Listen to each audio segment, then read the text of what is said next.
અને જેના ચોર સહીને એના પગ ઝાલીને માની જાય ભાઈ અમે તારા દાગીના લીધા હતા. નગર આ મેરડી છોડશે નહીં સાહેબ. 14મો દિવસ વિચાર કરીને 15મો દિવસ ઉગે ન ઉગે. કલ્યાણપુરા ગામની માલપા આવીને સાહેબ આ સ્ટેજ ઉપર બેઠેલા મુકેશભાઈ સત્ય ઘટનાની વાત છે. સોની અને ચોર બે એવી પગની માલપા પડીને 15 તોલા સોનું મેકીને એટલું કીધું બાપ અમે તારા આજે સોર કાલે સોર હતા ને સહી પણ તારી મેલડીને વાળી લે સાહેબ.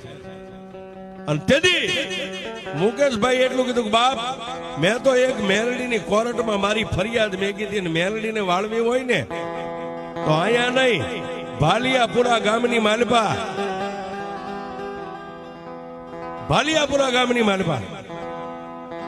ઠાકોર સમાજની માલપા વિક્રમ ભુવાજી છે સાહેબ. હાલો હું આરે આવું. વિક્રમ ભુવાજી